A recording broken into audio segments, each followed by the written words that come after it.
Hi everybody and welcome back to another Legends of Runeterra video and gameplay. Today my deck is called Get Out. This is a Targon Shadow Isles deck. It's a Nightfall deck with Diana and Nocturne. And we're testing out the new KDA card Out of the Way, where for the rest of the game, allied buffs except barriers are permanent and you draw one. I was immediately kind of drawn to the Nightfall archetype with this card because there's a lot of buffs that you can get in Nightfall that are just temporary, and so we can make them permanent with Out of the Way. This is kind of an interesting card as well because in the Nightfall sort of archetype, a lot of people think it's more of an aggressive deck, and it can be, but a lot of times what you want to do is just kind of gather up your resources and then kind of unleash them all at once, and that works actually pretty well with Out of the Way because we can wait until turn 3, gather up all of the cards in hand that we need, use Out of the Way on turn 3 when we have 6 mana in hand, and then all of a sudden all of our buffs are permanent, which is super cool. So yeah, we get a permanent buff with the Stygian Onlooker. We get a permanent buff with Diana every time. Well, when she's leveled up, she gets the +2 every time you play a Nightfall card. She also retains Challenger, which is awesome because you get a quick attack unit with Challenger each round that you attack with her. Yeah, we have 3 Cygnus Moonstalkers, so he's granting someone elusive for this round, so they have a permanent elusive stat. Just a super cool way to kind of play the game. And also when Nocturne levels up, he grants our units Fearsome, so yeah, we get all these kind of permanent buffs and keywords that we can use to win the game. And our secondary win condition comes from Atrocity. Atrocity, kill an ally to deal damage equal to its power to anything, which is a really cool synergy with a lot of our cards. A lot of them have a fairly decent attack stat, but especially with Diana, it's really easy once she's leveled up to get her to an attack stat of like 16 or more. I guess it would be 15 its odds. And then yeah, just use Atrocity to win the game as a secondary win condition. So super cool in that way. Yeah, Stygian Onlooker also, I forgot, gets the Fearsome as well and 4 attacks, so really hard to block that unit. Gets really good value out of a 1-cost unit. So initially the sort of tempo for playing Out of the Way is it's definitely a high tempo play, and so once you play it, there's really nothing else you can do for that round. And then also, I guess you're drawing one, but then also this second Out of the Way becomes kind of dead weight in your hand and deck. It's just like a 1-cost or a 5-cost 1 draw. Not very good, so that's the reason why we're only running 2 of them. Really nice to have in the opening hand, but other than that, you don't really want to draw it again, so 3 is pretty bad to include in the deck. Yep, and everything else is a pretty standard Nightfall deck. We have to have Nightfall activators, so we've got Gift Giver with Gems, Lunari Duskbringer with the Dusk Petal Dust, and yeah, Stalking Shadows, drawing more units. So pretty cool deck. I really enjoy playing it. You should definitely try it out. If you enjoy this video, don't forget to like and subscribe to the channel, and we will see you tomorrow. Thanks. Alright, we're going against a deep deck. Bilgewater and Shadow Isles. And yeah, we have a Nightfall deck. It's pretty obvious by our champion lineup, so they should be able to figure that out. I think we are going to replace these two. We're going to keep Diana, and we're going to keep Out of the Way. Depending on how his first few rounds go, that will determine whether or not we use Out of the Way on turn 3. If he's got a lot of early game units, then we might have to put down things like Diana. And really, that's the only card we have at the moment that we can play. So I guess we'll see. I kind of like having this odd turn because that does allow me to play this on turn 3 if I want to. Yeah. And the early sort of toss here might be kind of bad for me, and I don't really have a really good way of enabling my Nightfall units here. So yeah, we get to round 3, so it kind of looks like we are just going to play Out of the Way right off the bat here. And next round we're going to have to play the we could probably play a Stalking Shadows and a Nocturne. We're pretty susceptible to, man, I wish I'd been a 1-cost unit. We're pretty susceptible to spells and stuff. We don't really have a lot of protection for that, unfortunately, but not a lot we can do about it. Alright, there we go. We get the Lunari Duskbringer. He opened attack last time. Ooh, he got 2 Slaughter Ducks. So he tossed one and drew one as well, which is actually kind of crazy.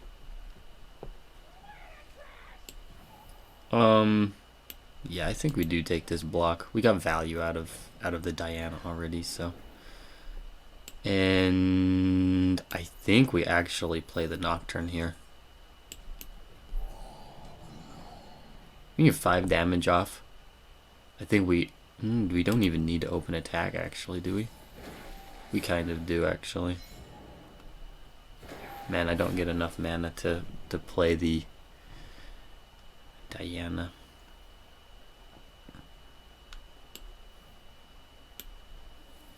Let's see what we get with the Stalking Shadows.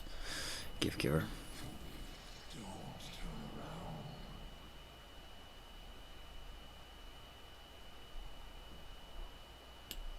I think we actually play this.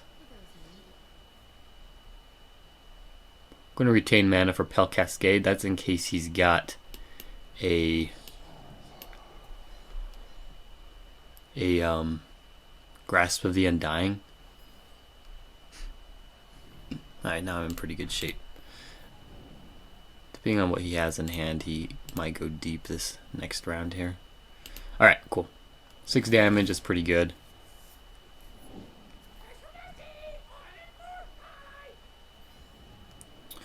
And I think we're actually, you know what? Let's use our Nightfall, our Unspeakable Horror here. We can get value out of it, and we clear his board just a little bit here.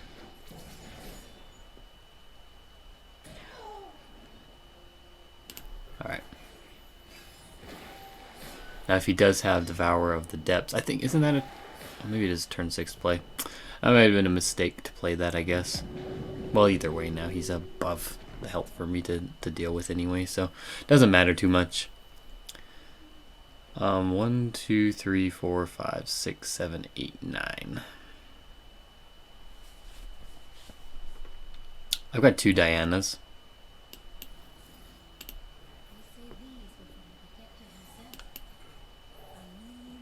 So I'm gonna play one of them.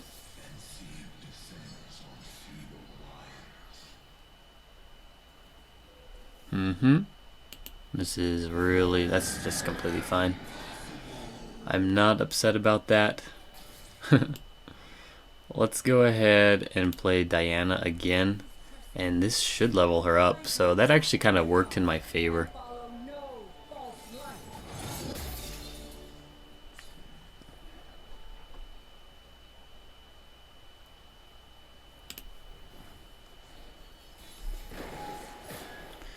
We're at 7 mana here. How much damage can I get? So we want him not to get the elusive unit.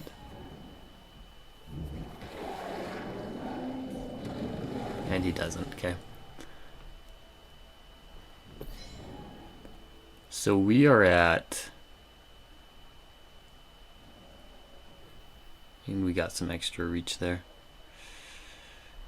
Okay, we go with the Gift Giver. The Ephemeral Gift Giver here.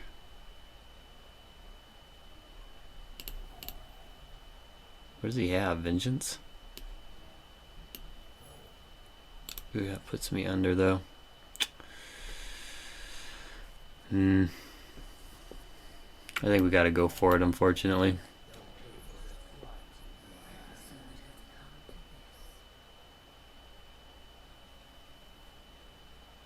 I don't really like it.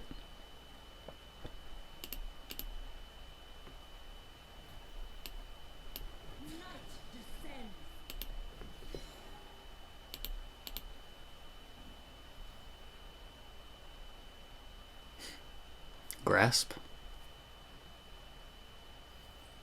Withering Well. I think that's okay.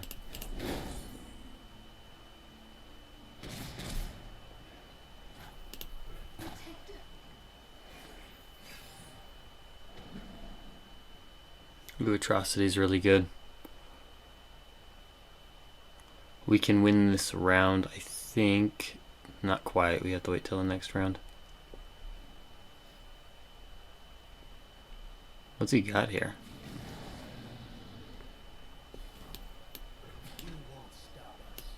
We have to block here.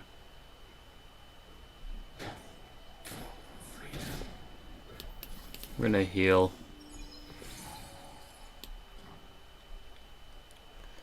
We'll put out a Doom Beast first.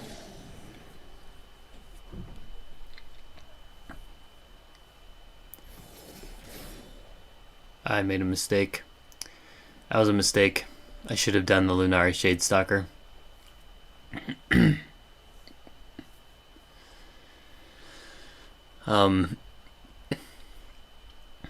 Yeah, I should have done the Lunari Shadestalker. I would have been left with 6 mana here if he's got a Vengeance or something. I could have used Atrocity and won the game. I would have been at 7 or 8 attack, and his Nexus health would have been at 7. So definitely a mistake there. I guess the good thing... Okay, that's fine. That's fine. So we're going to play Lunari Shadestalker here.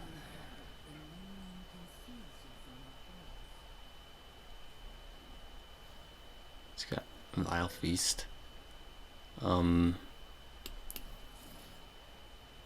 actually think we use Pale Cascade here.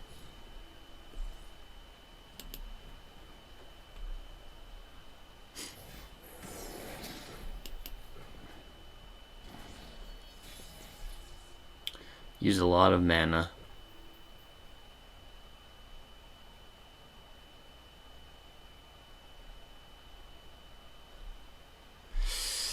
We could kill the Nautilus if we wanted to, which is kind of funny. He's got 10 mana. He needs 2 Grasps of the Undying. We've got 10 mana as well, which means we can play... So I think we start with the Lunari Shadestalker first here. We play a second Lunari Shadestalker. Or we could even play Cygnus Moonstalker here.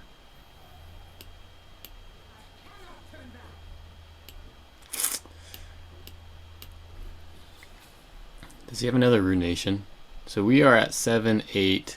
Let's play a second Lunari Shadestalker. Okay, now he's like, oh, I can Runate now.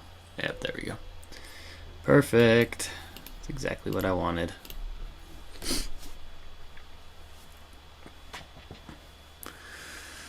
Exactly what I wanted.